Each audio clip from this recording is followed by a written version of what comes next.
Que bom a gente poder ouvir um pouco disso, porque a história nossa de MPC é uma história voltada sempre para alcançar os estudantes. E por alguns anos a gente, como missão, ficou conhecido pelos grandes eventos que nós fazíamos. E num mover do Espírito, há alguns anos, Deus começou a inquietar isso no Brasil todo, em termos de missão, para a gente voltar para a escola, investir em cada vida, né? Diante das necessidades que estavam surgindo, diante das portas que estão se abrindo, se escancarando, e Deus tem levantado pessoas como vocês, e nós louvamos a Deus por isso. E o desafio nosso é a gente nos preparar para esses desafios. A proposta desse fórum, que nós estamos começando agora e o ano que vem a gente quer ter mais, é aprendermos juntos. Nós não sabemos todas as respostas, nós não temos todas as respostas, mas nós cremos que alguns apontamentos nós já temos, que Deus tem nos dado, que temos através das experiências nossas, e a troca dessas experiências a gente pode aprender juntos. E o desafio sempre é, como tu falastes, é como que a gente introduz o Evangelho nesse processo. Porque a gente sabe que o Evangelho é capaz de restaurar completamente esses meninos. Não só eles, mas qualquer tipo de pessoa. Então a ideia do fórum vai ser nessa perspectiva. A gente vai ter um primeiro momento vai ter uma palestra, né? Mas um segundo momento que a gente vai construir juntos, em pequenos grupos. Nós vamos conversar, pensar, ser desafiados. Como que eu respondo a isso? Pensando na minha escola. E aqui é bom demais, porque a maioria de vocês está envolvida em alguma escola, está em alguma escola, já está sonhando com alguma coisa, né? E a gente pode ser muito mais prático ainda e pensar como que o Evangelho vai me ajudar a resolver isso lá no Henrique Santilo, como que ele vai poder me ajudar lá no Guanabara, em cada uma dessas escolas, diante dessas realidades, como que o Evangelho pode me dar uma resposta. E esses primeiros 3 temas que a gente vai trabalhar foi fruto dos desafios práticos que nós temos enfrentados, né? Daqueles que têm ido às escolas, daqueles que têm trabalhado com os alunos, né? E o processo de capelania, ele é um processo muito específico. Por quê? Porque o catavento ele atinge a turma toda, a galera toda. E o processo de capelania é um processo individual, onde você acompanha cada um, e é um processo que traz umas demandas novas, mas ao mesmo tempo nos dá a oportunidade de compartilhar o Evangelho de forma mais clara ainda. E a gente sabe que nas escolas públicas a gente tem que ter todo esse cuidado, né, ao compartilhar o Evangelho, e nós precisamos ter esse cuidado e respeitar as diretrizes, né, do Estado. Mas no processo de capelania, nós temos a oportunidade de sentar com aquela pessoa que sabe que nós somos evangélicos, temos que vamos falar a partir desse viés, dessa perspectiva, e podemos compartilhar o Evangelho com aquelas pessoas e perceber que o Evangelho pode atingir o coração delas e essas demandas. E o desafio é como que a gente aplica isso, né? Então, esse primeiro tema hoje a gente vai trabalhar autoestima, semana que vem a gente vai trabalhar vícios, e na outra semana nós vamos encerrar essa rodada trabalhando questão de ética, né? Que no catavento a gente trabalha muito com isso, com ética, e é importante a gente pensar nisso, né? E antes que eu derrube alguma coisa, eu só estou falando com o microfone porque o Caio está gravando, viu, gente? A gente queria começar mostrando um videozinho para você. Falar alto e rir são marcas dos adolescentes, mas tem um tema que apaga os sorrisos e faz calar. Eles viam como uma brincadeira, né? Não sei nem se viam como algo que me fazia mal.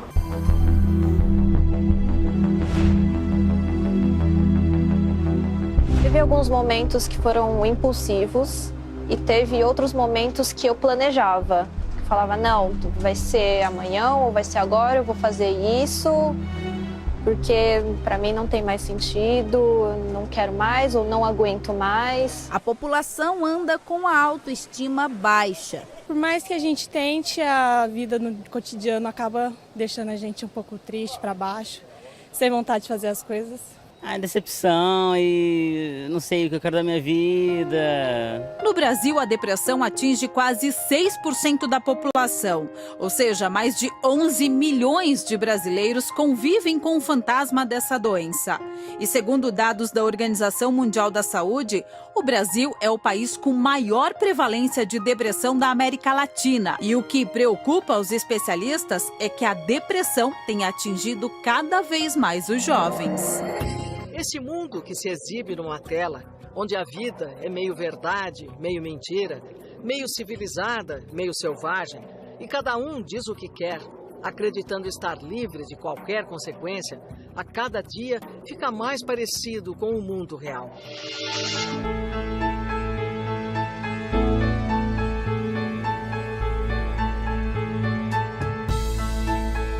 Ao olharmos para a escola, estamos diante do maior campo missionário do nosso Brasil. Uma criança passa mais tempo na escola do que com seus familiares. Passa mais tempo na escola do que na igreja, se é que ela faz parte de uma. O capelão está a serviço do aluno para promovê-lo e ele cuida da vida espiritual, dos anseios, das emoções. A capelania está indo aonde às vezes o pastor não vai, às vezes aonde o padre não vai. Então ela está adentrando numa escola em que tem 1.200 alunos. O aluno está lá, não iria à igreja, mas ele ouve falar de um propósito de Deus, ele começa a compreender que a vida não é algo simples, é complexo. É muito importante, sim, porque muitos não ligam pra gente. Nossa, aquele menino ali não vai ser nada na vida, pode desistir daquela pessoa. Mas quando a irmã chega pra conversar com a gente, ela mostra que a gente pode ser capaz, que a gente pode ser alguém na vida. Eu, como católica, eu achei o trabalho excelente, maravilhoso. Por quê? Porque ela não entra na religião do aluno. Nós podemos, sim, estruturar meninos e meninas aos olhos da sociedade, mas com vista para Deus. Isso é um pouco da realidade da capelania, né? Nós não vamos aqui, nesses fóruns, trabalhar a questão do que é a capelania em si. Nós vamos ter alguns insights disso, mas a gente tem algumas opções de cursos sobre isso, né? O ICF, eu acho que no final vai compartilhar um pouco disso. E também nós temos o curso da Uni Evangélica, que também nos ajuda, que é totalmente online, sobre capelania. Então, a gente pode se aperfeiçoar mais. Mas o objetivo da capelania é fazer esse trabalho que você viu no vídeo, né? Esse atendimento individual para cada jovem que procura. Uma coisa que você vai perceber, a maioria das escolas que nós temos acesso, nós já temos a liberdade de ser ouvidos pela direção, pelos professores. Eles procuram, encaminham alunos, né, mais problemáticos. Alunos nos procuram para esse processo. E o trabalho nosso é, a partir do Evangelho, a partir das Escrituras, a tentar ajudar eles a se realinhar, né? A Suzy já me falou um pouco do meu nome. Esse aqui é um pouco da área que eu atuo, né? Eu sou bacharel em teologia, letras, trabalho muito nessa área de aconselhamento pastoral, trabalho com capelania escolar desde os 22 anos de idade. Vou fazer 46, né? E também trabalho na área de capelania militar, principalmente no Corpo de Bombeiros aqui de Goiás. Essa é a minha família, para você conhecer um pouco, né? Elisandra, meus filhos Felipe e Arthur, cada dia mais lindos, né? É a cara do pai. E a ideia nossa é a gente pensar no que a gente tem ouvido, né? A gente ouve muito na escola assim: eu sou feio, não é? Sou feio, sou feia, eu sou gorda, ou sou gordo, eu sou burro, eu sou burra, eu não faço nada direito. O que mais que vocês têm ouvido na escola? No grupo de capelania nosso surgiu algumas coisas hoje, né? Que eu não vou lembrar aqui. Não vou dar conta de coordenar microfone, telefone. Meu pai e minha mãe não me ama. O que mais que a gente têm ouvido? Que vocês têm ouvido na escola com os alunos? Seguir o padrão.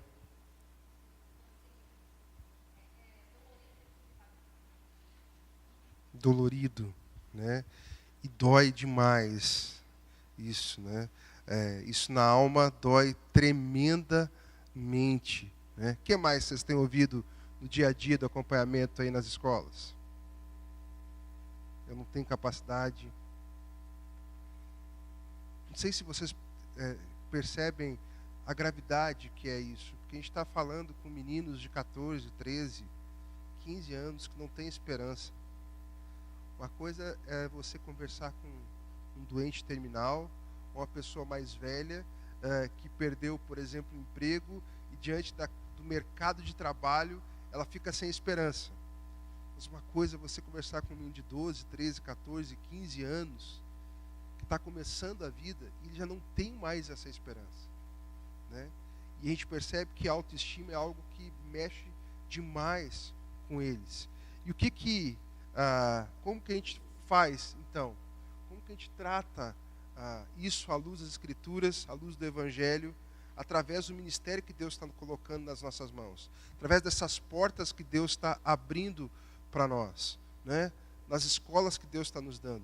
Essa é a grande questão de como que a gente faz isso.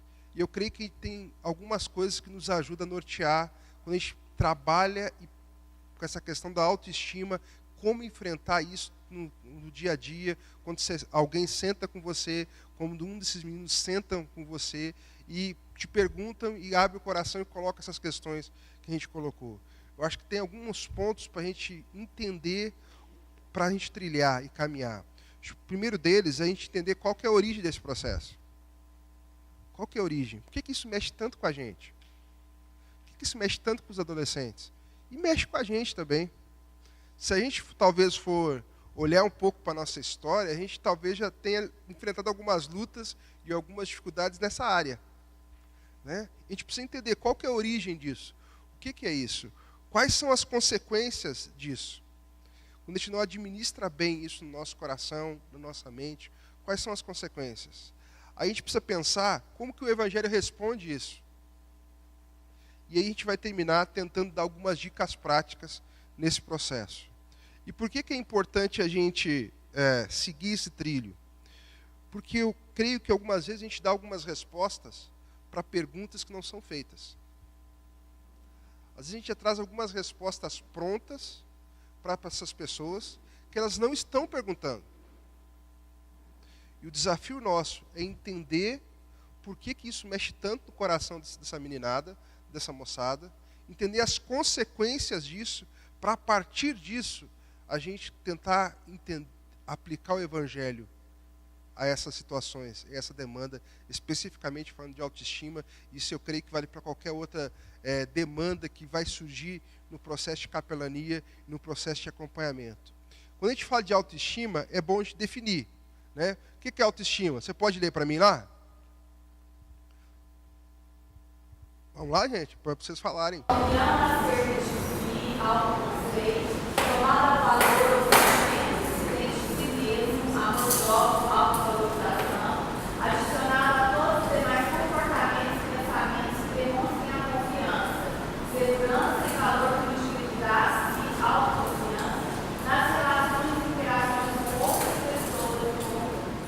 Eu gosto dessa definição porque ela é mais abrangente, porque ela trabalha que geralmente quando a gente pensa em autoestima, a gente pensa só naquela perspectiva da pessoa se olhando no espelho e não se lidando muito bem com isso, né? Só que a autoestima tem a ver não somente com isso, acerca de si mesmo, mas também com questão de valores e sentimentos que brotam no coração e nesse processo de interação com as pessoas, né? Porque quando eu entendo isso, eu entendo por que quando um adolescente não está na galera, no grupo, ele sofre mais risco de ter problemas nessa área, né? Porque a autoestima também tem a ver com o nosso relacionamento uns com os outros. Tem a ver com isso. Então, quando a gente pensa em autoestima, não é só você pensar como que eu me enxergo diante do espelho, mas é como eu me enxergo diante do espelho, é os sentimentos que estão no meu coração, como que os valores que eu estou inserido neles e como que eu me relaciono com as pessoas que estão ao meu redor.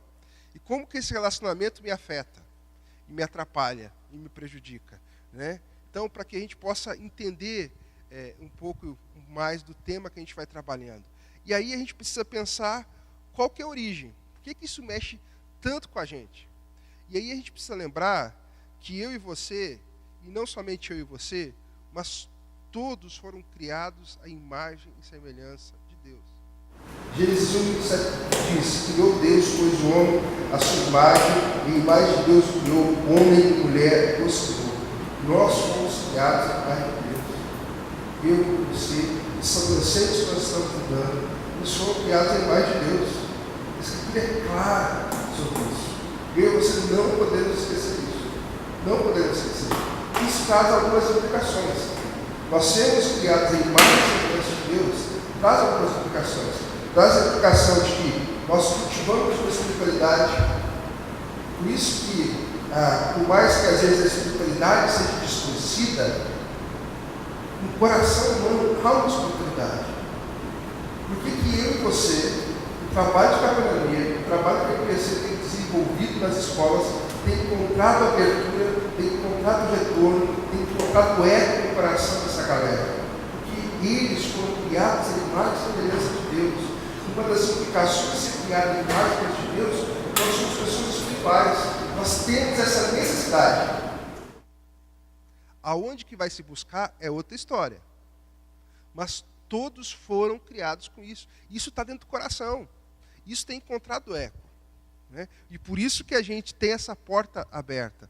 Uma outra implicação é que todos nós temos um senso de moralidade. Ele pode ser, às vezes, distorcido, ele pode ser, às vezes, não compreensível, mas todos nós temos um senso de moralidade. Até uma tribo que vive no meio da Amazônia, isolada, sem nenhum contato como homem branco, ela tem um senso do que é certo e o que é errado, e ela produz isso entre elas. Tem algumas coisas que eles aceitam e outras coisas que eles não aceitam. Uma prova disso é esse momento conturbado que a gente está vivendo no político no nosso país, né? Essa polarização que nós estamos vivendo, onde alguns se estão defendendo a candidato A, B ou C a partir do seu conceito de moralidade. Ser criado em imagem e semelhança de Deus significa que Deus colocou em nós esse senso de moralidade. Mas também ser criado em imagem e semelhança de Deus implica que Deus nos criou para sermos pessoas sociais. Deus, Ele é alguém que é social. Ele mesmo, o Pai, o Filho e o Espírito, Ele vive uma grande unidade, em perfeita harmonia. Ele nos criou por isso. Por isso que a gente tem dificuldade danada de ficar só. Mas sempre tem alguém assim, eu gosto de solidão, eu gosto disso, eu gosto daquilo. As pessoas têm dificuldade de estar só. Hoje a gente enfrenta um fenômeno interessante. As pessoas querem morar só. Cada vez mais apartamentos, por exemplo, de 40 metros, 45 metros, com toda essa estrutura, são mais vendáveis e vendem demais, né? Porque as pessoas querem viver só, morar só, mas elas não vivem só. Só você andar com os barzinhos de Goiânia que você vai ver, lá da crise toda financeira, estão lotados. De norte a sul, de leste a oeste da nossa cidade. Estão lotados. Por quê? Nós somos pessoas sociais. Isso é fruto de sermos criados à imagem e semelhança de Deus. E eu e você precisamos entender que essa moçada que nós lidamos, que nós trabalhamos, que nós acompanhamos, que Deus está colocando nas nossas mãos, porque alguns aqui que têm trabalho nas escolas, às vezes você chega na escola, o diretor ou a coordenadora já chega assim, ó, conversa com o fulano, conversa com o ciclano, tem até uma salinha aqui para você conversar. Essas pessoas que Deus está colocando diante de nós são pessoas sociais. Por isso que a relação que eles têm uns com os outros afeta tanto a autoestima deles, afeta tanto a visão de mundo deles, né? Mas nós precisamos entender que Deus foi quem nos criou assim. Ele que nos criou assim. Qual que é o grande problema? É o pecado. A gente não pode esquecer disso. Gênesis 3 diz que o pecado entrou no mundo. E quando entrou, o trem bagunçou. Desconectou tudo. Desconectou tudo. Então, isso trouxe uma desconexão com Deus. As pessoas estão desconectadas com Deus. E elas estão buscando em outros ídolos para substituir isso no coração. Seja o sexo, seja a aceitação, né? Seja o dinheiro, seja drogas ou outras coisas. Porque elas estão desconectadas com Deus. E aí, a gente quando começa a entender essa dinâmica, a gente começa a entender, por exemplo, por que esses jovens, às vezes, se submetem a tantas coisas, como automutilação, transar com 3, 4, 5 parceiros, para serem aceitas, para que a imagem deles melhorem, para que esse vazio no coração deles seja preenchido. Porque o pecado nos desconectou com Deus. Aquele que é capaz de trazer plena satisfação para o nosso coração. Isso trouxe desconexão com a gente mesmo. Por isso que a gente olha para o espelho e fala assim, cara, eu não me aceito. Tem alguma coisa que está errado. Tem alguma coisa que está errado. Isso trouxe desconexão com a gente. Por isso que a gente não tem paz, muitas vezes, com a gente mesmo. Por isso que às vezes a gente alcança alguns objetivos, e quando a gente consegue alcançar, a gente fala assim, cara, era só isso. E a gente logo busca outros objetivos, porque o pecado trouxe uma desconexão com a gente mesmo. E aí entra as noias que a gente tem, as preocupações que a gente tem, os medos, as ansiedades, as dúvidas, as inseguranças, que eu e você temos como discípulos de Jesus, mas que todas as pessoas têm. E que nós não podemos esquecer disso. Por que um adolescente de 13, 14 anos se mutila? Porque ela não está bem com ela mesma. Ela não está em conexão com ela mesma. Ela não aceita o corpo dela. E às vezes você olha assim, é uma menina linda. E você não entende o porquê que ela faz aquilo. Porque ela não está em conexão com ela mesma, está desconectada. O fio está solto. Nós precisamos entender que isso é fruto do pecado e consequência do pecado. Isso traz desconexão com o outro. Isso faz com que a gente se afaste do outro. E, ao mesmo tempo, quando a gente é rejeitado pelo outro, isso nos afeta profundamente. Um adolescente desses, quando ele é rejeitado pelo grupo, isso acaba. Acaba com ele. Acaba. E isso nasce desde pequeno. Uma das lutas que eu tenho com meu filho, Felipe, de 6 anos, é essa. Ele tem essa necessidade de ser aceito pelos coleguinhas. E aí ele não sabe como agradar, ele vai lá em casa, traz um lanche. Quando eu vejo, minha despensa está vazia. Porque ele levou lanche para os vizinhos tudo, para os amigos tudo. Por quê? Porque ele quer ser aceito. O ser rejeitado machuca demais ele. Mas machuca demais ele, machuca demais os adolescentes que nós estamos atendendo. Nós precisamos entender que essa desconexão com o outro é fruto do pecado e consequência do pecado. Só que também isso traz uma desconexão com a criação e com o mundo. Isso trouxe uma desconexão com a criação e com o mundo. Quando Deus criou todas as coisas, tudo era muito bom. E aí hoje o pecado fez que isso fosse distorcido.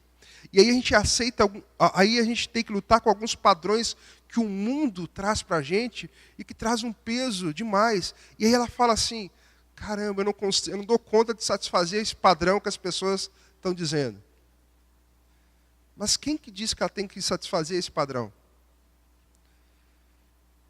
Consequência do pecado, o mundo está desconectado, a criação está desconectada, e isso afeta na maneira como o jovem, o adolescente, se enxerga, como que ele trabalha essa questão da autoestima. Então nós não podemos esquecer, quando nós falamos de autoestima, e quando nós falamos como que nós tratamos isso a partir do Evangelho, nós precisamos nos lembrar que Deus nos criou essas pessoas que são complexas, né, que têm sentimentos, que têm coração, que têm emoções, que foram criadas para se relacionar. Porque Deus os criou assim, todos nós. Só que o pecado trouxe uma desconexão. E essa desconexão trouxe consequências seríssimas. Então, quando você está sentado com um menino desse, uma menina dessa, você precisa ter isso na sua mente. Porque senão a gente corre o risco de tratar a superficialidade. É igual um iceberg. Você olha um iceberg de longe, só tem aquela ponta que está de fora. E você fala, uau, é só isso. Só que lá embaixo tem uma base muito maior. Quando nós trabalhamos com autoestima, nós precisamos pensar que a base é mais profunda. Eu preciso chegar mais embaixo e entender o que está acontecendo no coração desse menino, dessa menina. Porque não adianta eu trabalhar a imagem dele, e aí você compartilhou isso, né? Do grupo lá, que às vezes ajuda a como vencer, a como ser um vencedor, a você perseverar, e isso é importante. Só que se você não associar isso a tratar o coração, daqui a pouco você tem que voltar e dar uma outra carga, uma outra carga, uma outra carga, uma outra carga. Porque você tratou só a parte visível, né? Quando pensamos em autoestima, nós precisamos pensar que isso afeta tanto esses jovens, esses adolescentes, que Deus está trazendo para mim e para você, porque o pecado trouxe essa desconexão. Essa desconexão é com Deus, é com a gente mesmo, é com os relacionamentos e é com o mundo. Por isso que o mundo tem um padrão que ele oprime as pessoas. Nós precisamos ter isso em mente quando a gente trabalha essa questão. Por exemplo, como que as pessoas se veem? Qual que é o padrão estético do mundo? Como que as pessoas se veem na escola que você tem trabalhado? Vamos compartilhar um pouco? Trocar um pouco de ideia? Como que aqueles jovens, aqueles adolescentes se veem lá na escola que você está trabalhando? Pobres coitados. O que mais?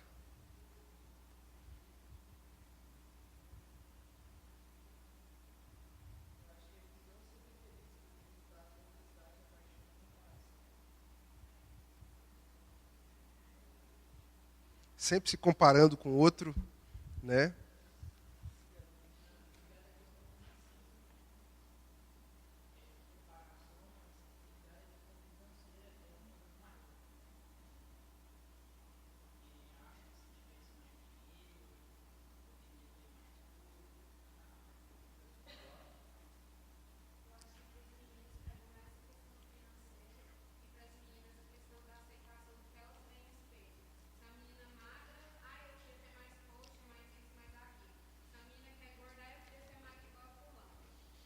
Se tem cabelo liso, que...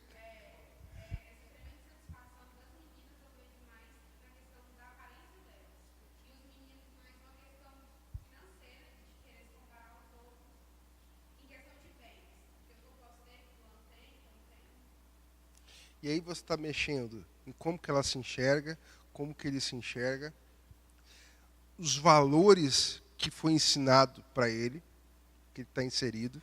A gente não pode tirar isso, né? Os valores que estão inseridos. A gente vive numa cultura que o importante é ter do que ser, né? A gente precisa entender todo esse processo. Tem um padrão estético que o mundo oferece para essa meninada. Qual que é o padrão estético que é oferecido para eles? Que eles têm que ser?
Aí você vê, além do padrão estético, é um padrão que eles são rotulados que o máximo que eles vão chegar é ali.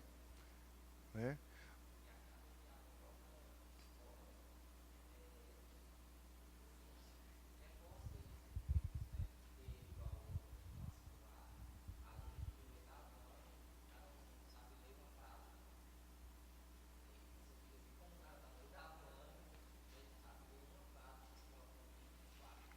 E aí a gente precisa lembrar, o que está por trás? O mundo está desconectado.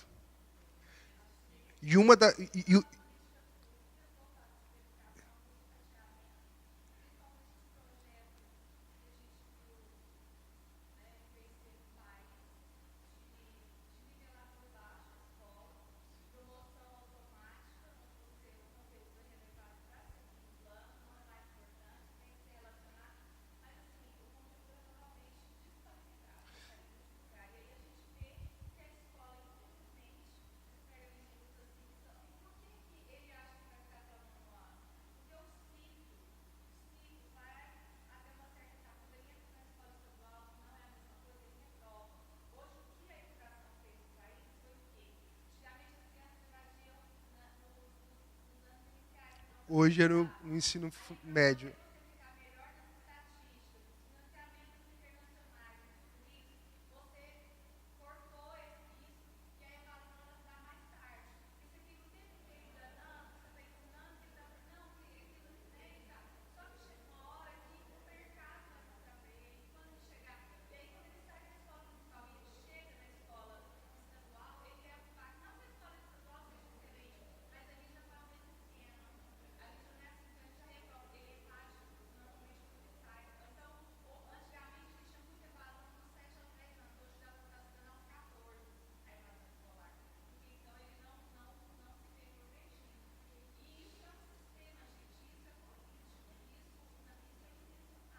Exato.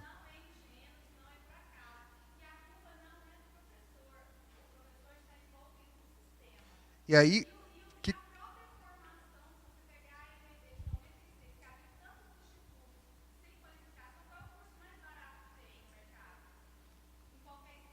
pedagogia, letras.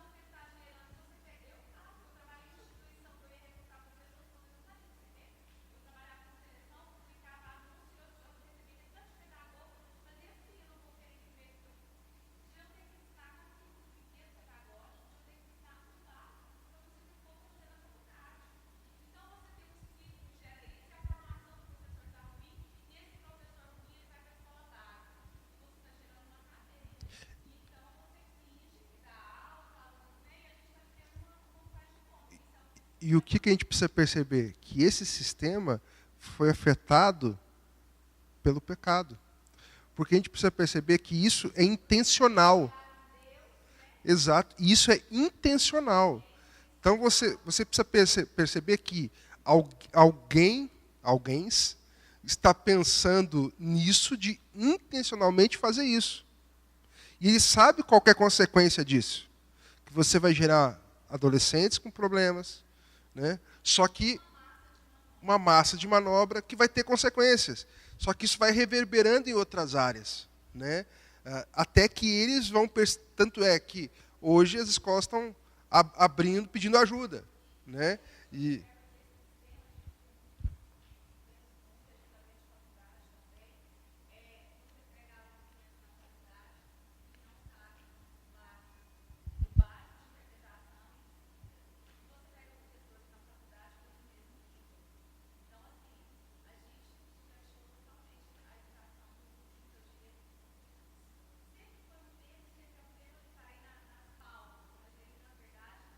ele é sempre tratado superficialmente, né?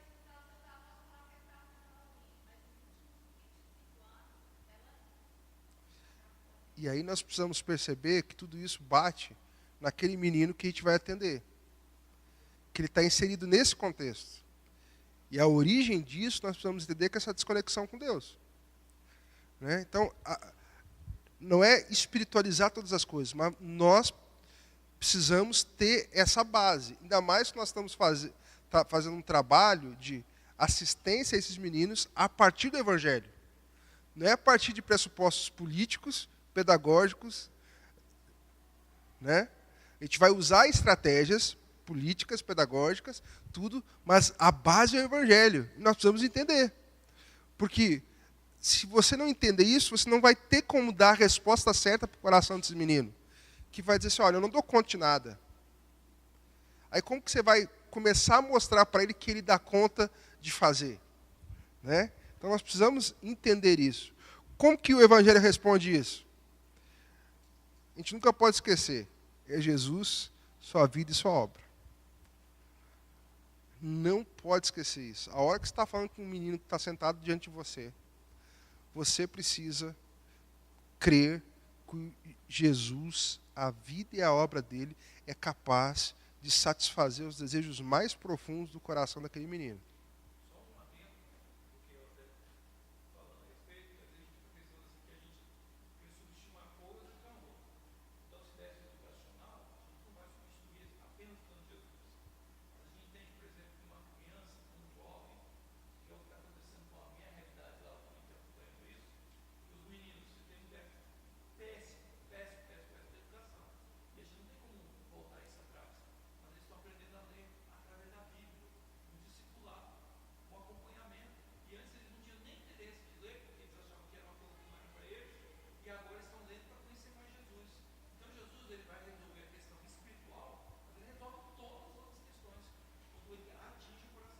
Exato.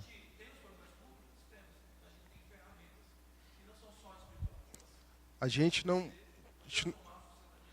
pode esquecer disso. O Evangelho começa respondendo a partir de Jesus, da sua vida e sua obra. Quando aquele menino vai, senta diante de você e fala assim, ó, eu tenho problema com minha imagem, eu não me aceito. Você precisa começar a mostrar para ele quem é Jesus, a vida e a obra dele.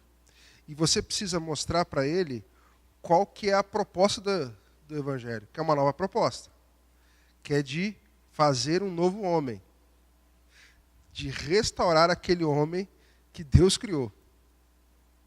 Porque é a partir daí que você vai começar a mostrar para ele que o padrão que o mundo, por exemplo, cobra dele, não é o único padrão que existe.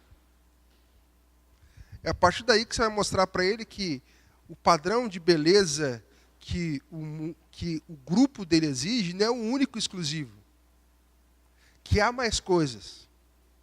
Que ele pode levantar a cabeça, tirar a cabeça do seu buraco e olhar e ver que tem uma diversidade maior e que essa diversidade maior expressa a beleza daquele que nos criou.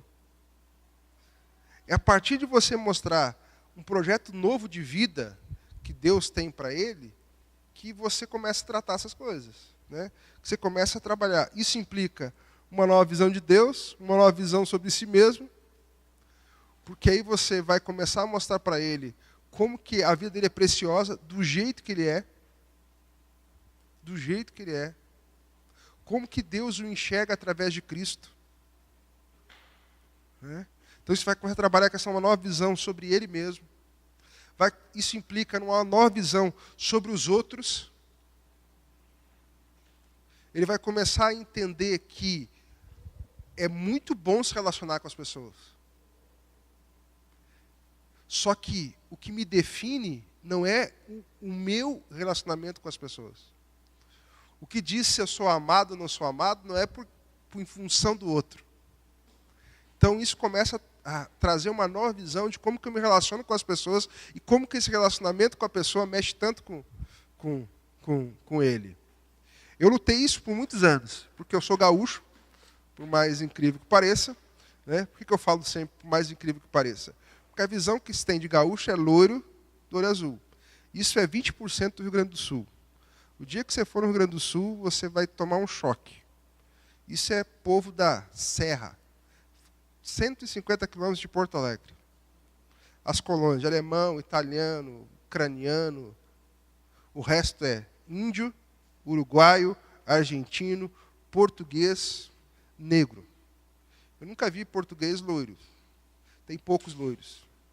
Né? Então, o Rio Grande do Sul, essa miscigenação.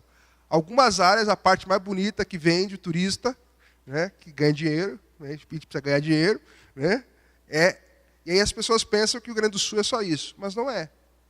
Né? Então, eu lutei muito com isso, porque eu sempre estudei em escolas particulares. Meu pai, a única coisa que podia me dar era educação, e me deu. Eu era o único preto, muitas vezes, na minha sala. E eu tinha que lidar com essa situação toda. Isso foi até eu formar.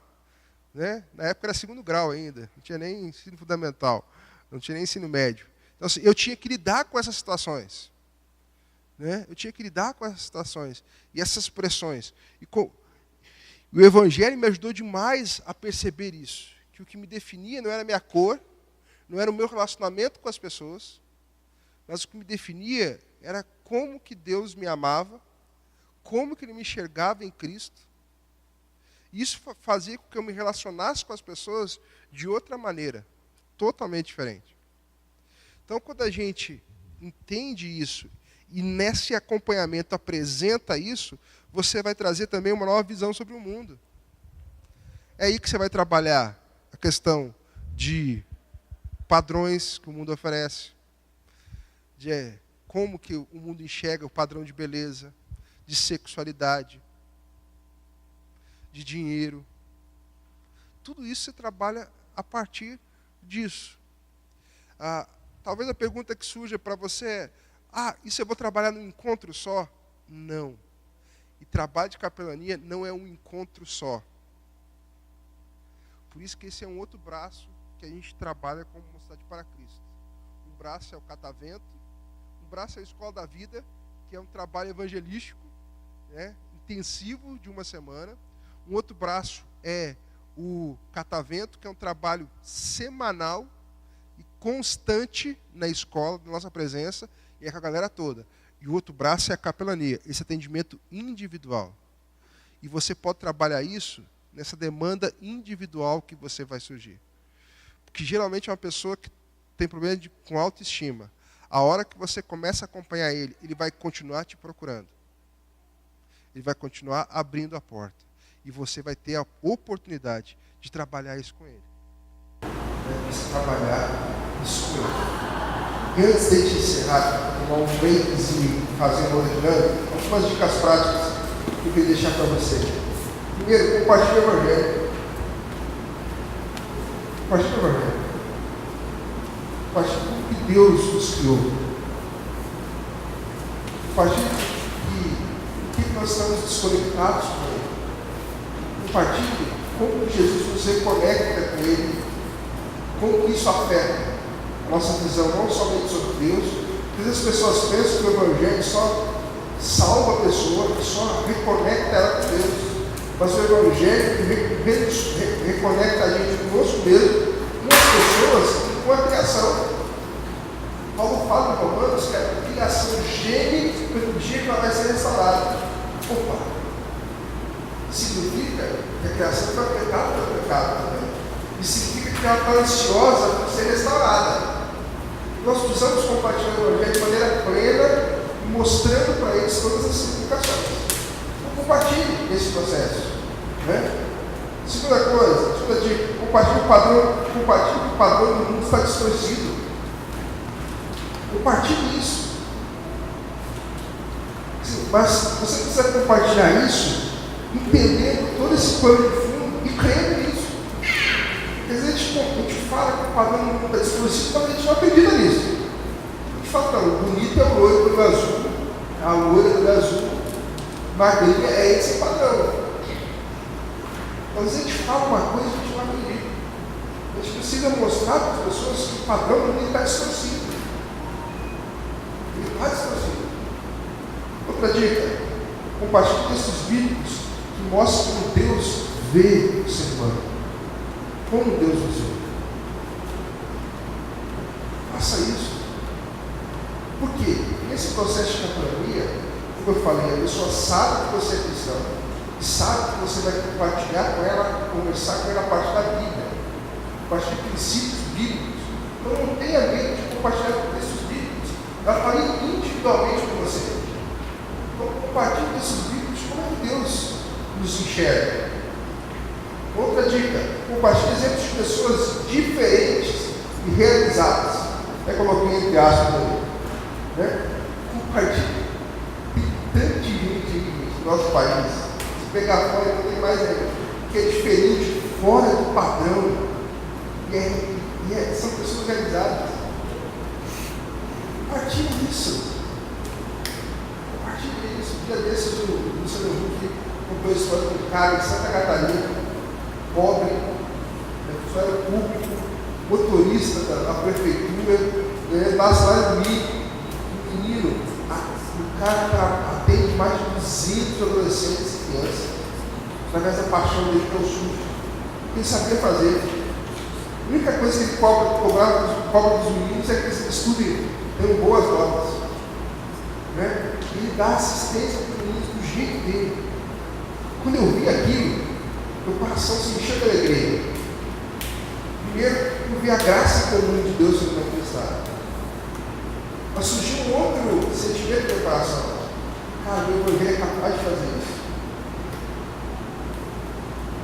De maneira muito mais eficaz. E às vezes a gente esquece disso. Compartilhe exemplos de pessoas que são diferentes e realizadas. Que há um padrão de sucesso. Há um padrão de realização. Compartilhe. Há pessoas que estão fora desse padrão, que são felizes, que são realizadas. Por exemplo, hoje há nos Estados Unidos uma geração de jovens profissionais que estão crescendo no seguinte sentimento: eu preciso de mim possível. Não é questão assim, eu estou trocando a roupa de marca por uma roupa mais profunda. Você falou, eu preciso de 10 camisas. Eu preciso de 2. Por que eu tenho que ir cada dia com uma camisa diferente no trabalho? Posso ir um dia um dia outro, isso sabe fazer. Então, pessoas que estão tentando lutar contra o consumismo. Não mostra exemplos disso. Compartilhe e leve as pessoas a perceber quais os fatos que ocorreram ou que ocorrem, que geram sentimentos de impotência, tristeza, ansiedade, ou visualização. Essa é uma coisa que é importante a gente fazer nesse processo, de trabalhar a autoestima.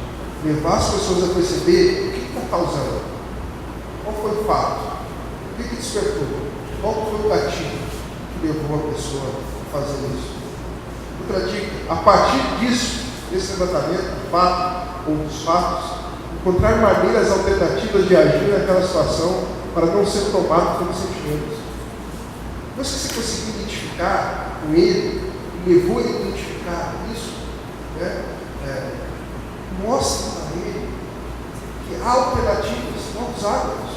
Paulo fala isso em Efésios capítulo 5, a partir do versículo, Efésios capítulo 4, do verso 25 ao verso 31, ele diz: aquele que roubava não roube mais, aquele que mentia não minta, antes fala a verdade.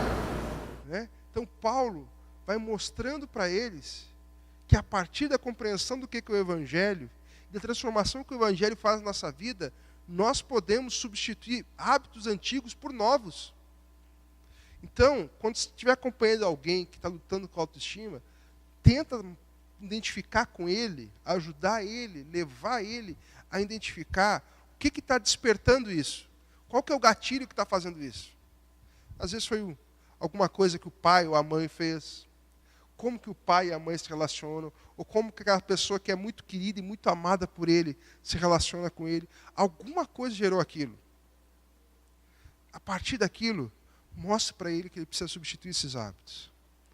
Outra dica, identifique não só os defeitos, mas as qualidades das pessoas. Todos nós temos defeitos, mas também temos qualidades. A tendência natural do nosso coração é exagerar nos defeitos. Mas a gente tem uma cultura muito pobre em valorizar as qualidades e as vitórias. A gente, assim, super celebra as derrotas. A gente celebra muito pouco as vitórias. Já parou para perceber isso? A gente, assim, quando tem alguma coisa, e adolescente então é craque nisso. Acontece, surgiu uma espinha, é o fim do mundo. Uau! Só que a gente precisa levar eles a celebrar as vitórias, celebrar as qualidades, a perceber as coisas boas também que ele tem feito e que ele tem conseguido vencer. Né?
E às vezes uma abordagem que vai ajudar vocês nisso é mostrar as qualidades que ele tem. Pô, um moleque desse tem alguma coisa boa.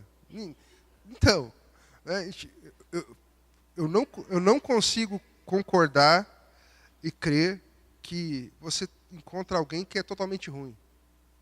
Porque fomos criados à imagem e semelhança de Deus. O pecado distorceu, afetou, mas nós temos qualidades também. Acabei de citar o exemplo de um cara aqui, que o Luciano Huck mostrou a história de vida dele, que ele não é crente, mas o cara faz um trabalho fantástico. Então, há qualidades, né? É porque a gente tem a tendência de supervalorizar as derrotas, né? Eu luto isso em casa, porque eu tenho 2 meninos, né? Um de 6 e um de 4, e o mais velho tem um pouco dessa dificuldade, né? E a gente tem mostrado para ele que ele tem feito coisas legais, porque ele é muito perfeccionista. Então, quando ele não consegue fazer uma coisa, é o fim do mundo para ele. E está mostrando para ele, olha, você faz outras coisas legais. Isso aqui você vai aprender. E isso a gente tem começado a perceber a diferença que tem feito. Então, a gente precisa identificar. Isso é com uma criança com 10 anos, 6 anos, ou um adolescente de 13, 14 anos, ou com a gente mesmo.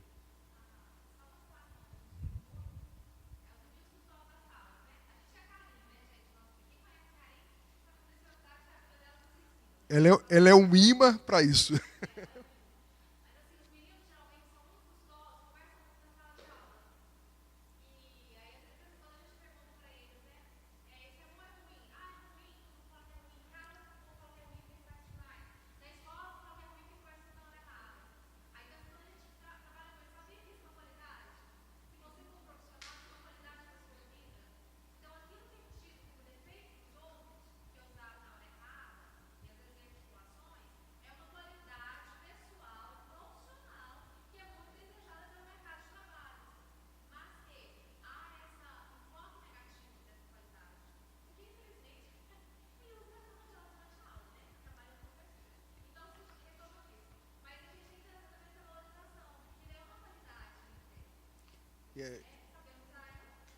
A gente precisa reforçar isso, né?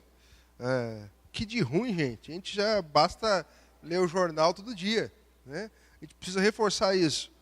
Outra dica: incentive a pessoa a se engajar em atividades mais prazerosas, onde elas têm um bom desempenho e se sente valorizada.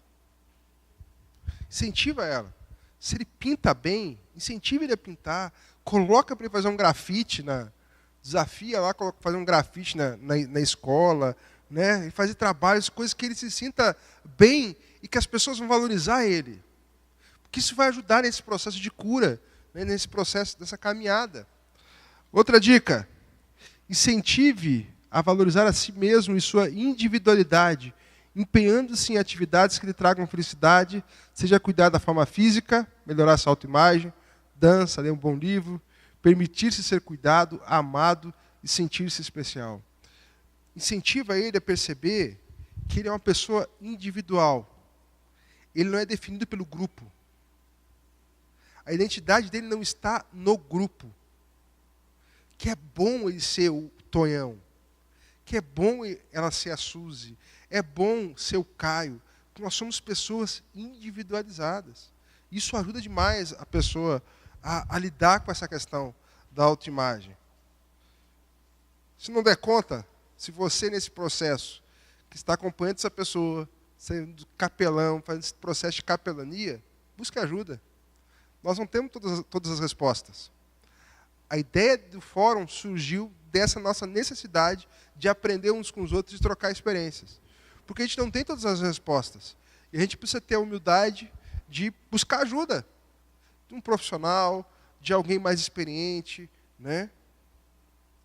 E sempre, oração, oração e oração, né? Que somos cristãos. Amém?